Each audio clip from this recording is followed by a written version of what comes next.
would love for you to give it up for Theresa. Thanks, Alex. Thank you, thank you. I love this format. It feels so intimate. I love being up in front of a class, so this is going to be really fun. I'm going to talk about product at scale based on my experience mostly at Airbnb, moving from intuition to insights. As PMs, you operate a lot on intuition. You operate a lot on gut feeling. How do you move that from completely intuition-based to using data to inform and drive your decision-making using insights? So just a bit about me. I'm an accidental data scientist.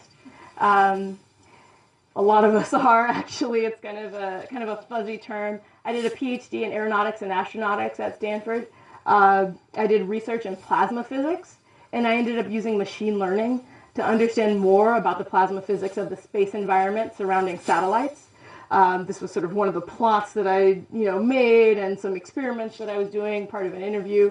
And in doing that, I realized how important data is at the fundamental layer of almost everything. And that's why I decided to go into data science right after my PhD. And so what does that even mean? That's something that I had to grapple with when I was searching for my job. And so many of you at your company, you're probably also thinking as a PM, like, what is a data scientist? Why should I care? Why should I work with them? Why should I understand what it is that they do?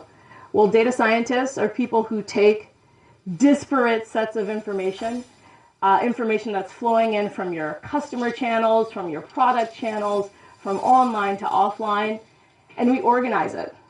We organize it in a way, we count it cleverly, as Monica Rigotti would say. We count it cleverly in a way that lends insight to your business. That is the fundamental purpose of a data scientist, no matter what techniques they're using, no matter what far out algorithms they're using. That's the fundamental purpose of a data scientist in your business. So I'm going to talk a bit about both how to work with data science and what to expect from them. So first, what to expect. What characteristics should you expect from your data scientist? And if you don't have them, what characteristics can you bring to the table that will also drive that same type of insight? One, technical skills. Technical skills are just sort of a basic table stakes. There has to be some layer of being able to query, some query language. There has to be a statistical language and framework. There has to be statistical tools. Oftentimes, even deeper in that layer, there's C and C++. There's Airflow. So the technical skills are incredibly important. And so just take that with you, knowing that they're doing a lot of technical work behind the scenes. They also need to have business skills. They also need to deeply understand the business that you operate in. They need to have domain expertise. And that's the expectation. If you have someone working in a corner, you're probably not utilizing them in the way that they could be or should be utilized. They have to have the business skills to be able to ask the right questions and address the right business problems that you all are facing as PMs in your product landscape and at your company. And fundamentally, data scientists have to realize that data is about people, not numbers. Even if you're in a B2B space, it's still people on the other end of the product. There's still people at those corporations using their product. And so when they're using that data to strategize, to use machine learning, to come up with insights, they have to realize that it's about people fundamentally. So at Airbnb, data we really believe is the voice of our customer. All of our data science team thinks this way.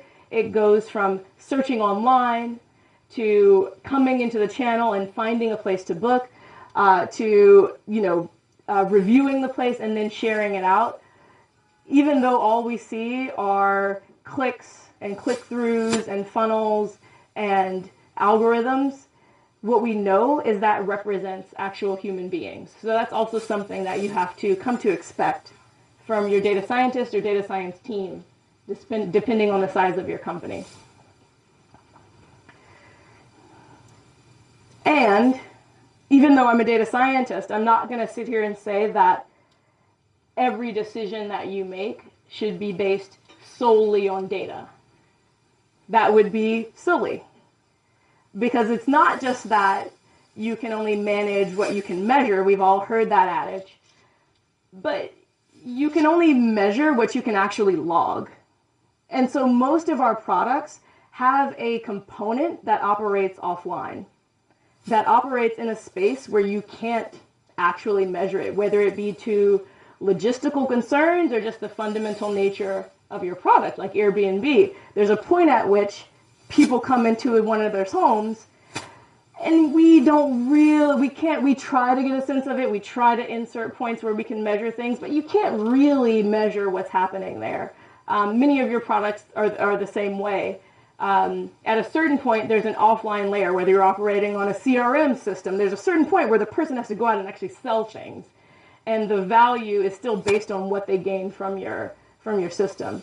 So all that is to say is, here's the space of what's happening in your product and what's happening offline. Here's typically the space of what we can capture online. And so you have to know that. You have to realize that this is an input function amongst many other input functions. So don't ignore it. It's a very important input function, but realize that it's one of many types of inputs in addition to customer feedback directly, in addition to user researchers, in addition to design. So this is not a talk about how data science will solve everything. This is a talk about how data science fits into your product management world and how you think about product. So I want to talk today about what I think some of the challenges are facing a product manager. And this is from working with 5 product managers at Airbnb in the time that I've been there and informing them with data. These I know are some of the challenges that you all will face. So who are these data scientists? What are they actually supposed to do? How do I know how to talk to one? What expertise are they supposed to have? Then the things that they give me, or the things that I'm trying to interpret, how is that actually supposed to guide my product? And then, for a time period, I don't have a data scientist. There's a headcount issue. No one's getting hired. I'm a small startup. How can I do this myself? What are the ways that I can be thinking? I'm not going to go into SQL queries and code and Python, but what are the data-informed ways that I can think about my product landscape so that I could manage this myself for a time being without someone with all of the specific technical depth. So that's the outline for what we're going to cover. So who? Just going back to the foundation of Airbnb in 2009, when we were still Air Bed and Breakfast, we had, this is Riley Newman. He was our first head of data analytics. He was employee number 7. This is just to say that if you're a startup, it's not and back in this time when Airbnb was founded, it wasn't really popular to bring on a data scientist that early. He dropped out of his PhD at Oxford to join Airbnb and work in this this was like Chesky's dining room, basically. This was almost the span of the company. It was 25 people. What that enabled was an early appreciation of data and an early data science culture. So if you're at that early stage, I would really encourage you to think about, when can we start to infuse data and data-driven thinking into our product landscape? And so he said this in an early interview: it's important that early stage startups build a strong data culture early. In many cases, those insights are the difference between shutdown and success. And so, we have a bit of a winner's bias here, winner's curse. Yes, Airbnb is successful, as if this is the reason why, but we do have a very strong data culture, and it's been that way since very early in its founding. So definitely think about that if you're early in your product landscape. So if you're there, how do you start to build that strong foundation? Or if you're not, you're coming in, how do you even understand who data scientists are? Who are these different titles? I've heard data engineer, data analyst, data scientist, data visualization. Who are these people? How do I interact with them? What can they do? So let's talk about the data stack. There's a data stack in the same way there's a software stack. This is how we think about data science at Airbnb, and many other companies think about it this way as well. So at the infrastructure layer, there's the stability of warehouse systems and tools. There's probably someone who obfuscates the AWS and the Hadoop and the Apache and the Hive away from you. But those people are there and they're super duper important. Then there's the what we call ETL layer. That's actually curating the clean data. That's actually putting it into pipelines, making sure it's available in tables. And this is really just like a vocabulary lesson, right? So that you can interact with the right players at the right level. There's the analysis layer. That's counting what happened yesterday, what's happening today. That's really understanding user behaviors, especially in relation to business drivers. The data products layer. This is the machine learning, the recommendation algorithms, the feedback loops that are operating on top of your product, driving user behavior. The experimentation layer, if you're running anything in web, heck, even not, if you're running an offline business, you should be thinking about disentangling causality. How do I know that this thing that we did is actually driving a business result other than just like I looked at a trend? And then there's the visualization layer. So as you populate up to higher and higher levels of your company, visualization gets more and more important because people need to grok what exactly is happening in this table in like 10 seconds. That's all that you get with Brian Chesky, right? So your visualization needs to be really, really tight. So who's operating at these layers? Well, a data scientist in your company and in our company for sure is operating at all of these layers, but this is about the percentage at which. So a data scientist we think of as a pretty broad generalist, but a bit better in analysis and products and experimentation. They should be good at visualization too. They should be able to do kind of it all, maybe less at the infrastructure layer. Data analytics. These are the best people to build your dashboard, to build your Tableau dashboard, to make sure your visualization is beautiful and communicates the right thing. Data infra. These people are super important. I couldn't do anything without the data infra layer. My data would be all over the place. There would be no infrastructure to actually collect it on a timely basis, to make sure it hits the tables at the right time. That's hugely important. You probably, as a PM, would never talk to them if you're operating on like a sort of front-end user-facing product, unless you're a PM for an infrastructure layer. But it's important. It's meaningful to know if your data scientist says the infra's down or something's messy. This is what they're talking about. Data engineering. So these are actual engineers that help, again, clean and build the pipelines and also help build the data products. So data engineers have to be involved in productionizing machine learning models that a data scientist might build and test. Within a model, they need to actually productionize it and put it onto your platform. Data tools. At Airbnb, data tools teams help us run experiments. They create the frameworks that make it really, really easy to, at a glance, understand what's happening in an A/B test. And finally, data viz. There are data visualization experts. There are people whose almost sole job it is to make data easy to understand. So it's possible that you have all of these, depending on the size of your company. It's possible that you have one. Here's how you think about who you're dealing with and maybe what you might need on your team. Here's also how to think about where to put data scientists, where data scientists might reside in your company and why. So the centralized model. Super duper early in most places where you first hire a data scientist will probably be operating on a centralized model. What that means is they act like consultants. They swoop in. There's not enough of them, right?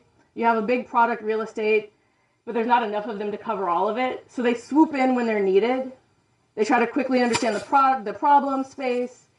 They look at some data, come up with a solution, and like, here you go, that's your answer.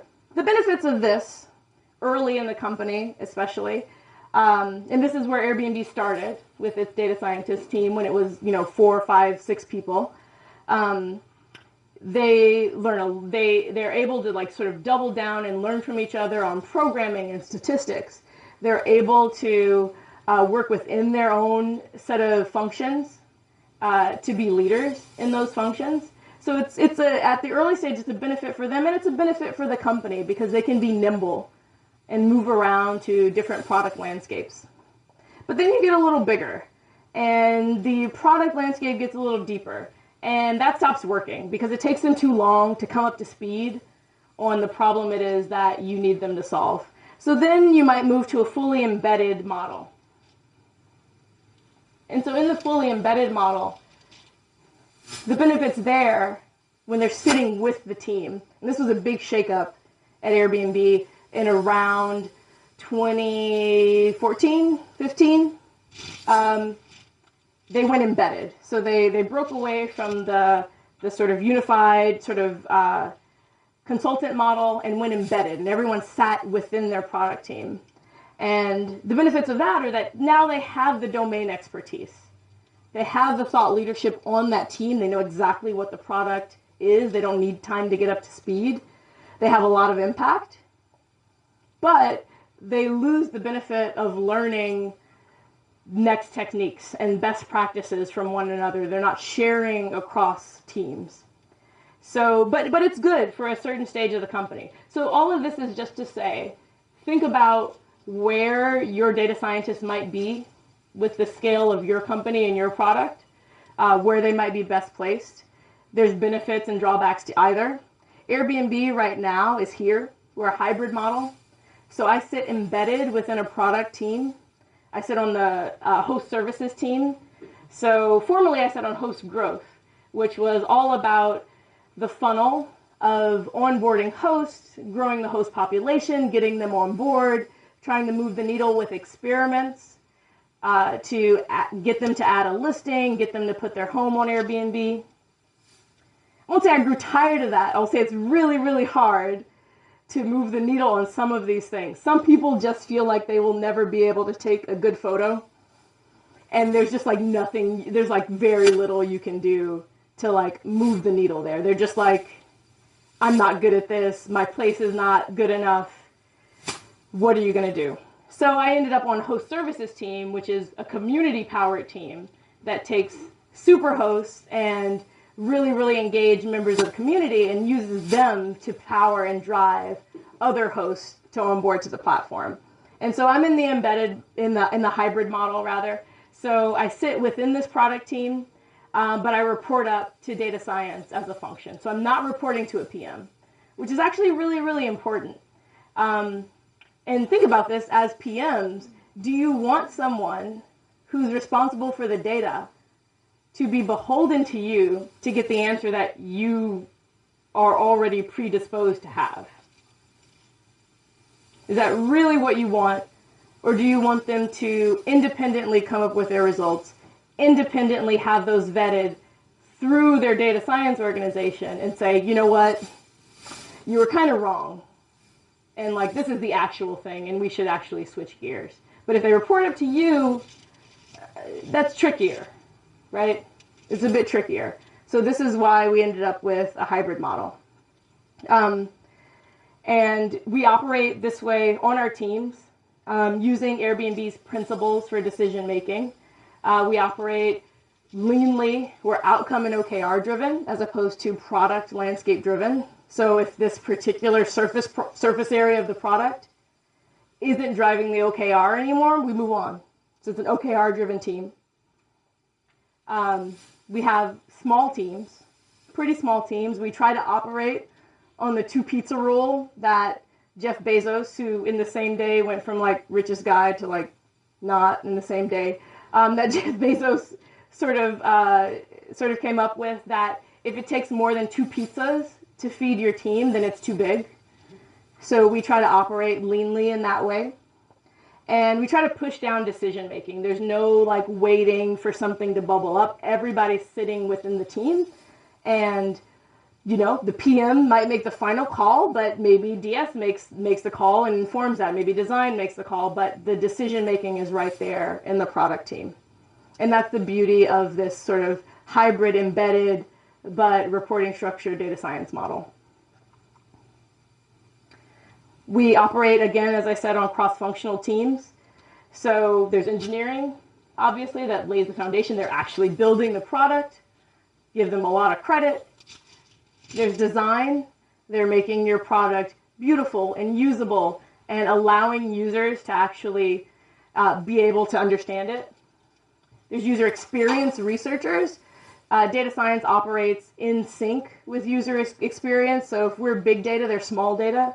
If we're saying what's happening, they might be saying why it's happening. And then, of course, data science. So that's the landscape of how we operate our product team. And PMs, there might be 10 engineers, 2 researchers, 3 designers, 2 data scientists. A PM's job is to take all of that feedback in addition to the bigger landscape and try to move that into a product direction that makes sense. So you guys have a tough job, but think about how to use data science most effectively. So on those challenges, let's get to guiding the product and leveraging data insights. So when you set up kind of problems that your data scientists might tackle, data scientists are only as impactful as the context that they have for the set of problems they're meant to solve. Context. It happens everywhere. That it's not just Airbnb, it's everywhere. Someone will give you a data scientist a list of things and say, can you give me this number and this number and this number and this number? That doesn't work. They need context. Data scientists are more than just SQL monkeys. They're designed, we are taught, we're trained to ask scientific questions. We're trained to be hypothesis driven. And if there's no context around that, we can't do that. You're underutilizing your data scientist if you go into a room with like 3 PMs and like a designer and say, oh, we need to know this, this, this, this, and this. That's the wrong way to do it. Data scientists should be in that conversation. That's how you start the process of guiding product development using data. They have to be involved in the problem statement, in the generation of how you're going about solving it. So just a bit of humble brag. Airbnb has 160 million guest arrivals, 3 million-ish homes, 191 companies. That's a lot of data. There's a lot of real estate to cover. So the couple things that I want to go over in this section in terms of how you think about involving data scientists who have access to all of this information. This is just to tell you, they have access to a lot that you might not have access to for whatever reason. There are a couple ways to think about utilizing that. I'm going to talk a bit about machine learning, where and when it might be applicable, and experimentation. How to think about experimentation and where and when that might be applicable as well. Those are 2 tools that data scientists are really pretty good at. So let's talk about ML. Airbnb's machine learning vision is to establish this robust, extensible, efficient ML infrastructure so that anyone at the company can use machine learning, so that any data scientist doesn't take them months to spin up an ML model. Maybe your company's thinking in that way as well. If they're not, maybe they should be. That said, even if a team of data scientists and engineers need to pair together to spin up an ML model, think about where it's going to have the highest impact and highest leverage. And so to help you think through that, I'm going to give you a couple examples of where Airbnb uses it. Everywhere. almost every step of the experience, we're using predictive modeling with feedback loops to drive insights. That's the really basic definition of machine learning. It's not crazy. Everyone here knows what a linear regression is. Machine learning is just a linear regression with feedback loops. Being able to take the next step of the data and feed it back into the model and make the model better. That's really all machine learning is. And so, yes, of course we use it everywhere, almost every step of the user experience. So where might you think of using it? Search ranking. Pretty obvious example. If you have anything where people in your product have to search for something, even if it's searching for their clients in a CRM system, if it's searching for their contacts in Slack, people probably have to search for something. You should be thinking about ML on search. So we use machine learning for account takeover prediction to help keep guests safe. Someone could have taken over a host account. We have to be able to predict when that's going to happen and disallow and ghost a user or disallow a guest booking. So we use machine learning there. Pricing. Historically, for a number of years, Airbnb hosts just set their price and they're just kind of shooting an arrow, at a dartboard, and they're just kind of futzing around, and they only have n equals 1 sets of data points. Well, we have n equals 160 million, right? We can probably do a bit better job to know what price they might set to be most likely to get a booking. So we use machine learning there, and it's a constant feedback loop. Every set of bookings feed back into that smart pricing algorithm to help hosts set their price. Issue prediction. So, what this means is that with our customer service team, how can we predict what's going to be the most prevalent issue that they would likely face? We use machine learning there. Think about if you have any sort of CX support, how inefficient are they? How much more efficient could they be if there was an algorithm running in the background that was constantly taking feedback from them and being able to surface or predict the most important issue that they might face in a given day or in a given week or in a given month? Could you headcount plan a bit better? Booking. So we optimize for urgency and commitment. That's what UNC stands for. So we're able to set feedback loops on, hey, this place is almost gone. There's 50 people looking at this place right now. Usually this place isn't booked. Those urgency and commitment messages that you might see when you're booking are using machine learning algorithms to know how often those places are booked and how likely they are to get booked in sort of the next hour, the next day. Ticket routing, again, this is an efficiency issue. Even if you don't have sort of an online product, you probably have customer service. How do you know that the right ticket gets to the right agent at the right time? That's a place where you could be using machine learning. So one example is, millions of people call in a given month saying like, oh, hey, or they email in, oh, hey, how do I use Airbnb? Like that's like the extent of their message, right? What if that's all our CX agents saw and they missed the one that was like, hey, I'm locked in the basement of like this crazy like castle that I booked and this host like didn't give me the key to get out. Like, what if you missed that, right? That would be a disaster. So we use machine learning to smartly route the important tickets to our dedicated trip agents at the right time. We use offline risk machine learning to identify bad actors. So this is more of a user profile-based machine learning, taking outside data. So how would you, for example, know that this individual is an axe murderer? There have been no axe murderers on Airbnb. That's why. We're using machine learning offline risk to identify bad actors. And within our host team that I work on, we've used machine learning to develop a lifetime value model for every single home and every single host. Imagine what that can do. I'm going to ask for some audience participation. If you had a lifetime value model of every one of your customers, what could you do? Hands. Yep. Yeah. Segment them differently. Yep. And target them differently. Target them differently. Determine how much you're willing to extend to apply them. Yep. All of that, right? So machine learning enabled that. Machine learning enabled us to, on a daily basis, we know the LTV of every single host and every single home on our platform. So that's machine learning. Those are the ways to think about how to use it in your business. Now, experimentation, which is another huge pillar of our culture. We had about 2.5K experiments that started last year.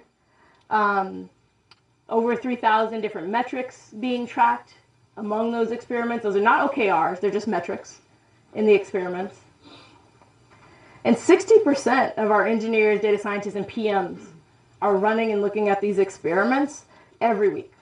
So how can experiments impact the decisions that you make? Well, here's how. At Airbnb, controlled experiments are the fundamental building blocks of our decision making. Why do we do that? Well, we need to figure out, is it actually safe to launch this? You can't just build something and assume that it's going to be good for your business. You kind of need to know, right? Is it actually driving my specific goal? So your team is tasked with an OKR of, is this particular thing driving downloads, or is it driving subscriptions? Right? Maybe if it's driving subscriptions, that's still fine, but maybe you hand it off to another team. Or you realize as a PM, like, we need to try another method to get downloads. So is it driving your specific goal? And then, you know, as a PM, part of your job is to motivate people. To motivate people, oftentimes they want to know, how much am I contributing? How much is that experiment that I came up with and designed and implemented, the two of us worked late into the night, how much is that actually contributing? That's a huge motivational factor. So these are the reasons, some of the reasons why we are a very experiment-driven culture at Airbnb. Here's another one. So if you launch a feature to 100% without an experiment, who can tell me what you can say from this graph?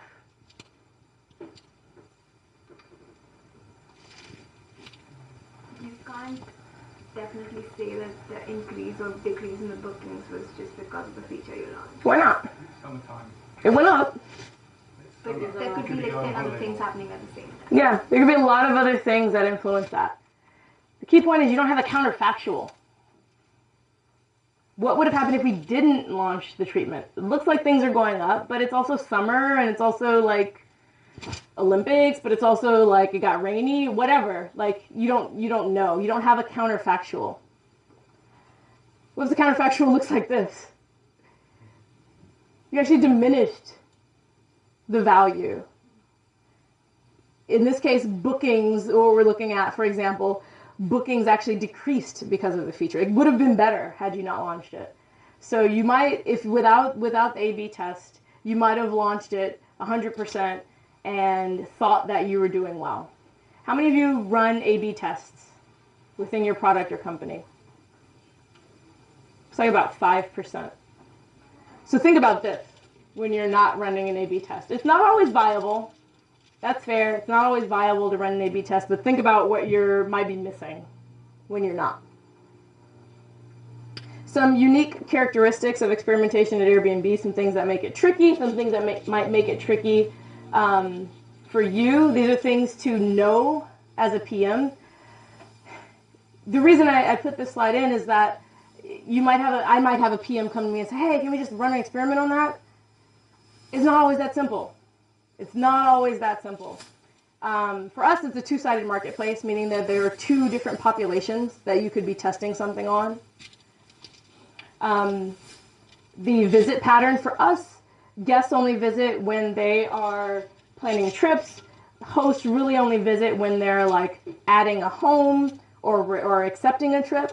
So the visit pattern isn't super consistent. We're not Facebook. People aren't coming there every day. We're not supposed to be. If you're not either, so you have to think about like what is the pattern of use that's going to contribute to that experiment. Decisions take a long time, so it might take a while to get an answer. This is also something that a PM has to know. How long will it take to get an answer? When you come to a data scientist and say, hey, have you seen it yet? Have you seen it yet? What's the p-value? What's the p-value? What's the p-value? It's called p-value peaking. You're going to be wrong. You're going to be wrong a lot if you do that, if you're just waiting for the p-value to get to like 0.05 and you're like, oh yeah, we won. That's not how it works. It takes a while, and you have to wait a definitive amount of time to have something that is statistically significant. Your users might be logged out when they're doing one thing or another. How can you map logged out traffic to logged in traffic? That's kind of an engineering problem, and if it's not solved at your company, realize that data might be a bit muddled, that the effect will take longer to see if that's muddled. And of course, multiple devices as well. So how do you know someone from web to mobile to tablet for your product? How do you know they're the same person? How can you track those independently? Should you track them independently?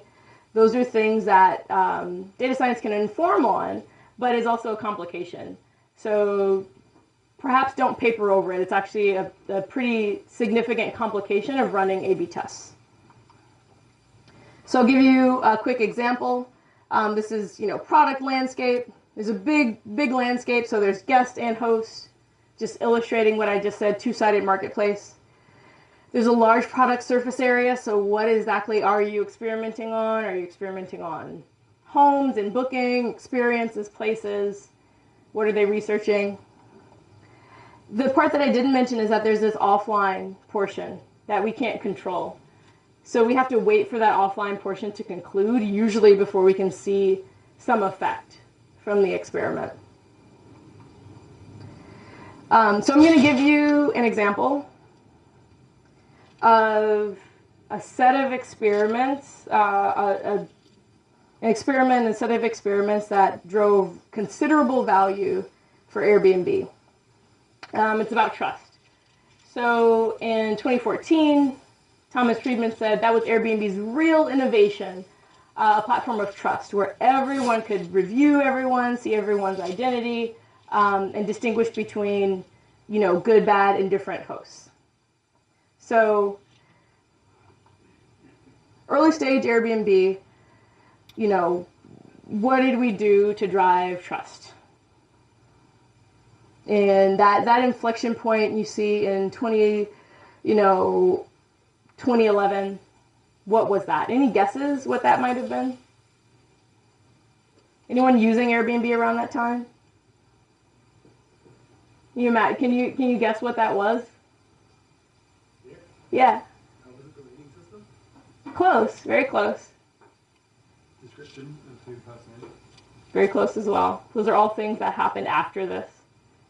Verification process. Also happened after this. Also happened after this. Profile picture. Say again? Profile picture. Also after this.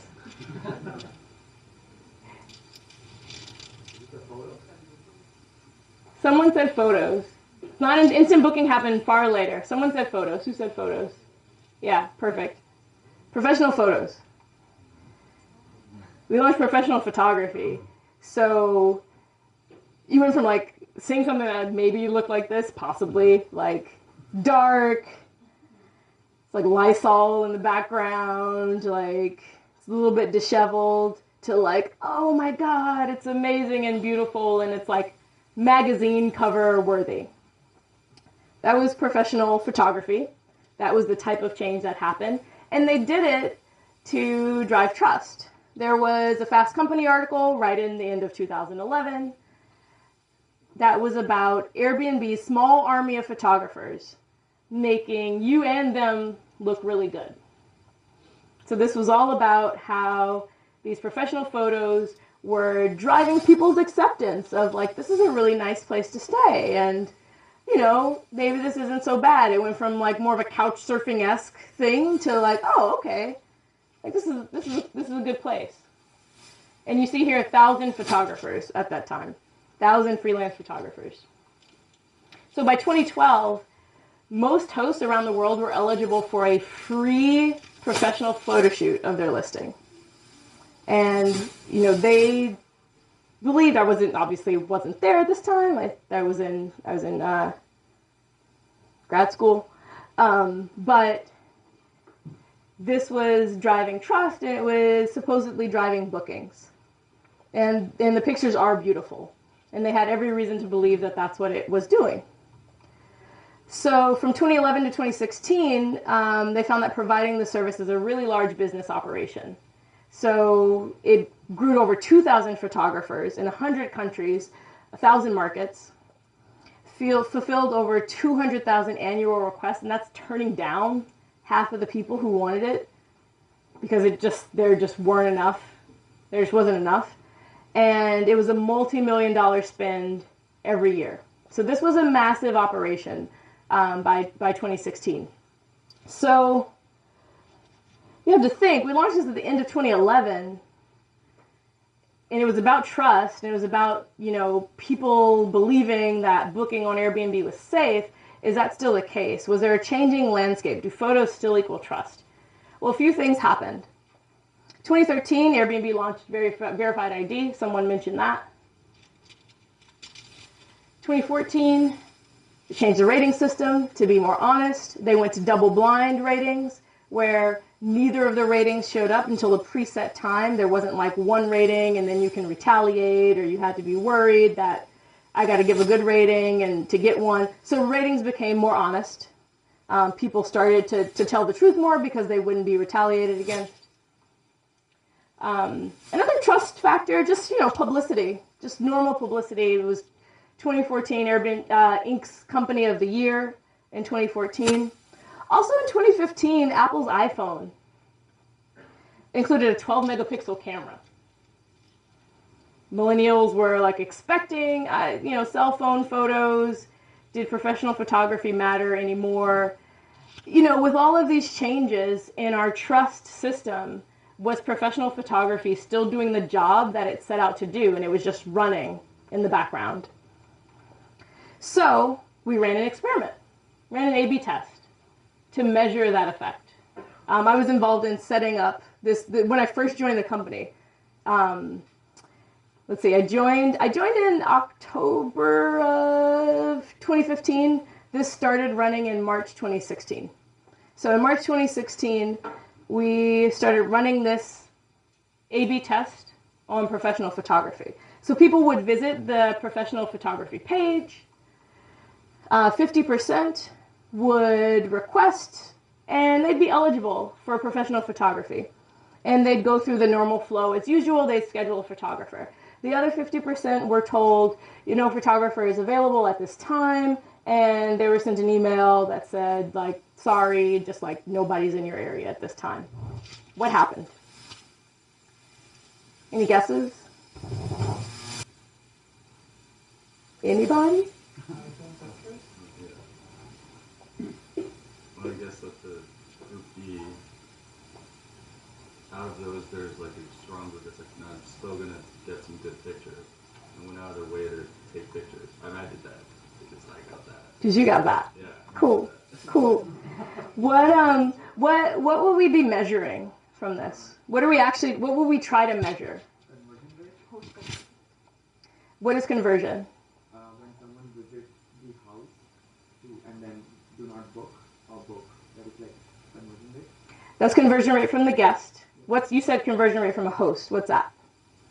So whether or not having a professional photographer take pictures enables you to list your property on Airbnb. Both of those are right. Right? Here's a question. Can we test both of those at the same time?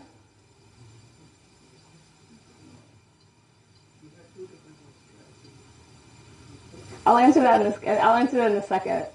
But those are really great answers. So let's talk about the experiment challenges. I'll just give a high-level overview. Usually I go in a little bit more detail, but vocabulary for PMs in the room. Endogeneity. What does that mean? So the experiment had to be designed such that you were testing, whenever you're doing an A/B test, the treatment and control, you have to be able to believe that they're fundamentally kind of the same type of randomized population. So why couldn't we just hide the link? Why did we have to do this request and denial? Can anyone talk about maybe that? Or I'll tell you why. Because the people who go request it, those are the same types of people. That's why it's an endogenous variable. It's something that only is accessed by people with the willpower, and the people who go do it are fundamentally different than the people who are just like otherwise floating on the site and might not do it. So if you try to compare like, oh, we just hid the link, well, not everyone was searching for the link. So it doesn't really matter if you hid the link. So that's endogeneity.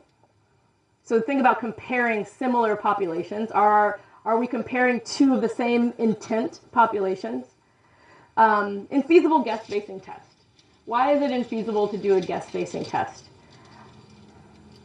What guest-facing test means is that when a guest visits the site, they would either see all professional photography, if they're in the treatment, perhaps, or all cell phone photography if they're in the control.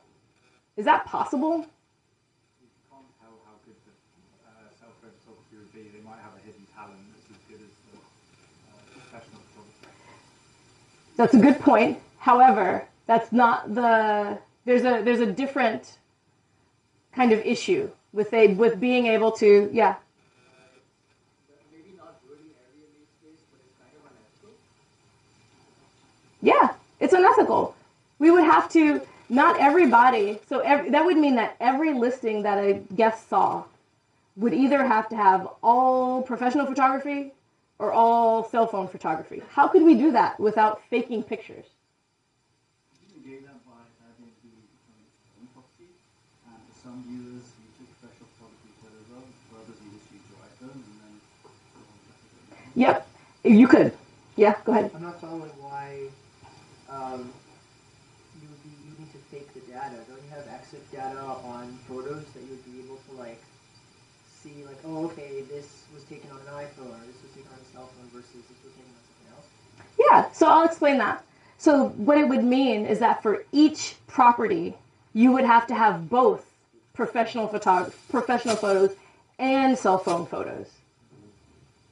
Because for you as a guest, you need to visit and see all professional photos. So every listing that you see needs to have professional photos.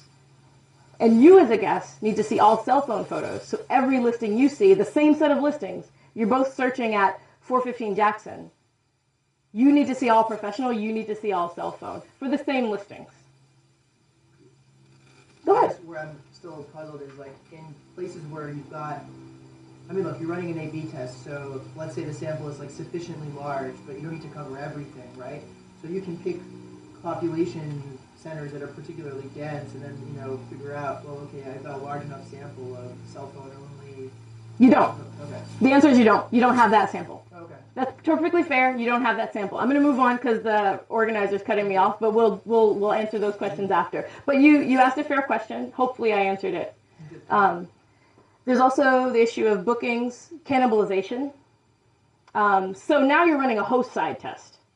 So for a host, you're either allowing them to upload professional photography or you're not, right? So you visit two listings. Are the professional photo listings cannibalizing the other ones? Statistical power and significance, this is exactly what you're pointing to. The subset of people who request professional photography is already small.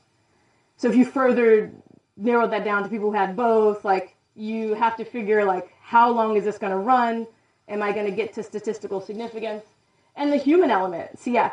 So when people would call CX like, oh my God, like they told me it's not available, I wanted free photography, CX might be like, oh, just wait, you might get it later. And you can try to control for that, but CX agents are designed to be warm and fuzzy and give, customers always right. And then, of course, metrics. So what is this proxy for trust we're talking about? We talked about the proxy for trust being bookings. Booking as a host. So what was I just want to talk quickly about cannibalization, because this one's pretty important. It comes up a lot. I have to explain this to PMs over and over and over again, especially for this experiment.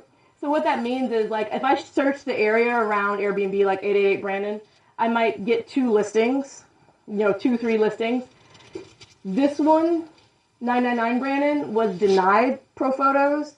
This one received pro photography. If I see that this one gets a booking, how do I know that that's an extra booking versus just a booking that shifted from here to here? That's what cannibalization means. It means that like maybe the overall bookings would have been the same, they just all shifted to this guy. So you have to be aware that what you see in the metrics, is that the true effect or is there some cannibalization factor that you have to account for?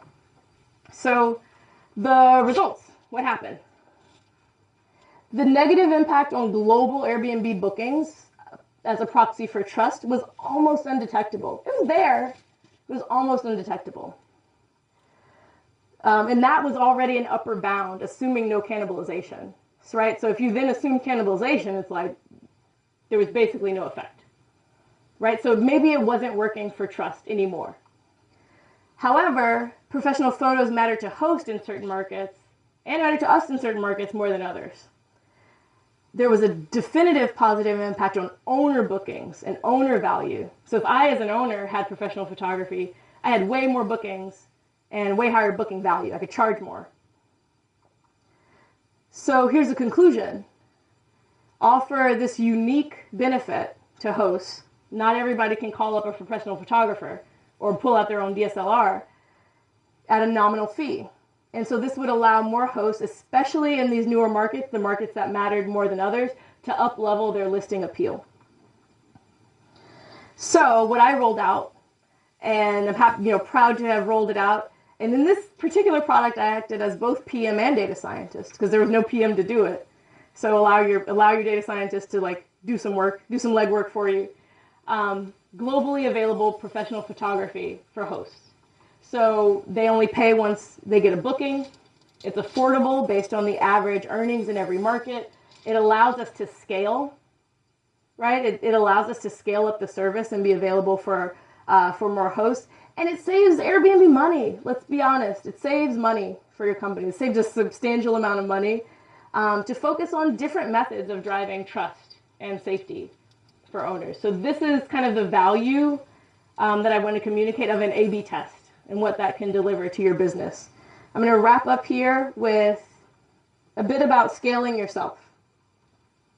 Self-service. So how can you as PMs, you don't have a data scientist, your data scientist is out, you only have one, they're busy. What can you do? Well, Harvard said back in 2015, HBR said, data scientists don't scale. Like there was the actual title. And yeah, maybe we don't. So the whole model is about you being able to take those same principles and do it yourself. At Airbnb, we have Data University. You might have read about it in TechCrunch. We have a set of courses that are taught by data scientists for everyone in the company to empower every employee at Airbnb to make data-informed decisions by providing data education that scales to their team and their role. If you don't have that, I'm going to walk through Data 101 from Airbnb's Data University. Couple bullet points about Data 101 so you can get the framework. And Data 101 is called Data-Driven Decision-Making and Problem Solving. So first up, the goals of this are to identify the root cause of an issue, set data-informed targets and goals, generate hypotheses to solve the root cause of the issue, and consider data as a factor in all aspects of your problem solving. The tools that we might take advantage of are the 5 whys. What that means is when you state a problem, then ask why. Why is that a problem? Then you might explain it. Ask why again. Explain it. Then ask why again. It might take 5 whys to get to the root cause. That's why it's called the 5 whys. Maybe it takes you 4. Maybe it takes you on average 4.5, but generally it takes you 5. And another tool that I'll go over is issue trees. So how do you, in a data-informed fashion, sort of deep dive and avoid kind of all over the place intuitive thinking, but use a data-driven approach to get to the root cause. So here's an issue tree that should be able to help you. That is a tool to help you identify the problem. So let's say the share of your premium subscriptions is declining. That's kind of what you say, like, that's the problem. So then you want to go down two paths. So like what are like possible causes of that? Well, is it that new users aren't upgrading or existing users are unsubscribing? And then from each of those trees, you can go down again another path. And the point is to make sure that each issue is mutually exclusive and exhaustive. So we do this all the time, right? To try to nail down and identify the root cause of an issue. And then you overlay data, right? So then it might be like, oh, new users aren't upgrading. Well, like actually 98% of new users are upgrading. So like, okay, that's not it, right? So then you go down this path. And then maybe you can overlay some data and continue to follow that tree, but you have to be very concise about how you do that. And the output is a concise problem statement. Premium, the share of premium subscriptions is declining because existing users are unsubscribing when they hit blah, blah, blah point, whatever the output of this is. The point is to get to a concise problem statement to understand why this is happening. And then you want to drive toward a solution. So how do you drive toward that solution? You'll probably come up with the same type of hypothesis tree to say, well, we could do this, or we could do this, or we could do this, or we could do this. Or you'll list out a bunch of possibilities. The important thing from a data-informed perspective is to estimate impact. How can you use data to estimate the impact? So if down your decision tree, you get to some leaf and it's like 0.5% of users are doing that, is that the biggest impact lever to impact the initial problem? Because there might be multiple places where like, oh, they are doing this and they're doing this and they're doing this. Which one is the biggest win if you were to address it? So estimate impact, small wins versus quick wins. So I'm going to leave you with those set of tools before we move to questions and just say a big thank you from Airbnb Data Science for listening today and welcoming me here. So thanks. And here's some stuff you can read if you would like. Any questions in the public forum? I saw your hand first. So, is this a question on the way you mentioned your results, right? Your A/B testing. So, my understanding is that you need to keep all other parameters to be a constant and just that one factor which is changing. But wouldn't the price of that particular, housing or listing, wouldn't that actually affect whether a person is going to click on that or not? Right, so we can't set price, we can't enforce prices, Yeah. right? So that's actually an output variable. So the input is whether or not they had access to professional photography, and there are a set of outputs. I said before we have like 3,000 metrics that we track. That's one of the outputs. That's one of the dependent variables that we were tracking as a result of this independent variable. So within the flow, everything else is the same. Within the user experience, everything else is the same. Yeah. I'll remember. Thank you. The question again was, in those A/B tests, don't you have to keep everything the same? And so that was the answer to that. Go ahead. Okay, so that's awesome, by the way. Thanks. You talked a lot about really making sure that there's this data-driven approach embedded in like most of your processes that you go through. So specifically, I recently saw that Airbnb is starting this new like Inspire team, which is like how do you inspire people all the way before they like actually even start searching. And so I thought that was actually a really like funny juxtaposition to all this data-driven stuff, right? So how do you take something as like esoteric and kind of fluffy as that and make it data-driven, and maybe you have some concrete examples of like how you even start doing Yeah. it from the beginning. Yeah, we have some great examples. So for that sort of thing, we use surveys. We do use surveys in every market to measure brand lift. So we measure awareness and consideration for whether it's being a guest or being a host. We measure lift on awareness and consideration. And the error bars are just higher, because the error bars are just higher. But we do measure that sort of thing. That's really cool. Yeah. And we have attribution frameworks for like these different channels of marketing. Yeah. I think you had a question? In your data stack, you had an analysis layer and Yeah. you had the data product layer. Can you give an example? Because I was thinking data product is an output of the analysis layer. In our data stack, data product is like a machine learning model. Right, so a data product is this. Like the search ranking algorithm is a data product in our world. So maybe it's just a matter of semantics. Is that the case? Okay. Go ahead. You talked about like the data scientists and the PMs working hand in hand. Are there tools, maybe they learned this at the Data University, but are there tools that PM could get spun up on really easily, or another software engineer could get spun up on really easily, where they could run their own experiments without the other person? Oh yeah, yeah, they definitely run their own experiments. It's nice when we can, like, the engineers can build the experiment and launch the A/B test, and we advise on the outcome. Are they open source tools? Or like They're not open source tools. I'll show you just kind of the screenshot we had here of what our tool looks like. We have an ERF tool. It's called the Experiment Reporting Framework, and it looks kind of like this.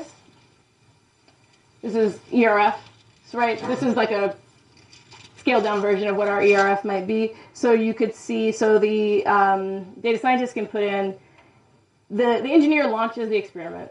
Data scientists might put in the metrics that matter, but this just tracks it automatically, right? And so PMs come here all the time and look at it and try to understand the results, even independent of a data scientist like being there on their team. How do you know the cross contamination between your tests? You've got a couple of tests going on, you use fall into Yeah, a pinpoint user might be. So that's an important point. You should only be in tests that are orthogonal. So, for example, if I work on a portion of the product, I'm only going to run tests that don't interfere with each other. And no other team gets to run tests like in my world. It's more of an art than a science, right? But it's the expectation that, like, I can independently measure the effect of this by putting in one A/B test versus the effect of that by putting in another A/B test. So any user that comes to the platform is probably in 30 to 100 A/B tests. And each of those are in different parts of the experience, and they're not hitting them at the same time. That's the whole point, is that they're not hitting them at the same time, which is where the cross-contamination would happen. If the expectation is like that, if I'm in this photo treatment, but also in the dashboard treatment, those two interact, but they shouldn't. They're in very distinct parts of the problem. So it's up to your, you carve it up. You carve it up, and it's like, this is my area of the product. I'm going to make sure, as a data scientist and a product team, that, like, we're not launching things that interfere with each other. And something else that's happening, like, in some other part of the product shouldn't affect what's happening downstream. Yeah. How much of the data stack should a PM know from a skills level, according to you, and you recommend? Probably just the analysis layer. Yeah, you might want to be able to, like, run some SQL queries.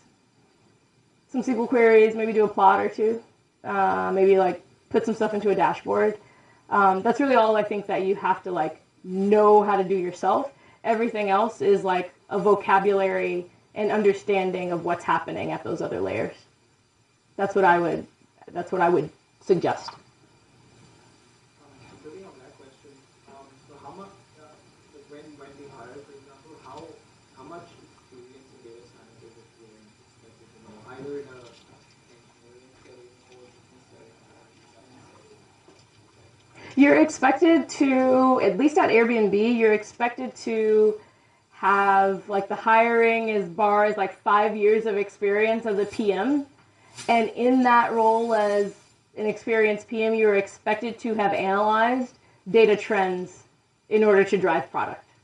It's not like you're going to get a SQL test. Not here anyway. Some places you're not going to get a SQL test. You're not going to get, like, a Python test, but you might be given a problem And like, how would you use kind of, what methodologies, open-ended, what methodologies would you use to inform this?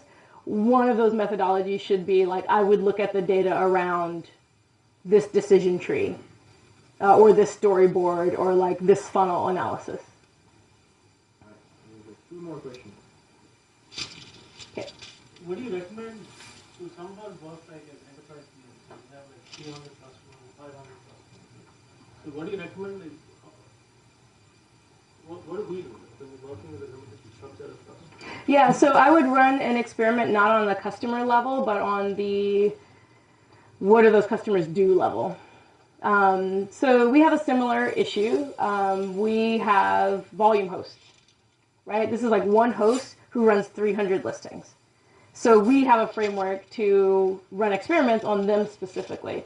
And so you can use different sampling methods. I can talk to you later about like the specific sampling methods that you can use, but there are technical ways around that to get to an answer quicker, essentially. You mentioned that you addressed cannibalization in the thing, but I may have missed how did you address cannibalization? No, it's more about being aware of it. It's more about being aware that whatever effect that you see could be cannibalization, right? So you see this effect and it's like whatever size, but you're like, some of it is cannibalization. And that's actually really hard to get at. It's hard to get at. We don't have an exact estimate, but like there's some amount that's cannibalization. And if you see a small enough effect and you're like, some of it is cannibalization, like maybe it's not real. Yeah. Thank you so much. Yeah.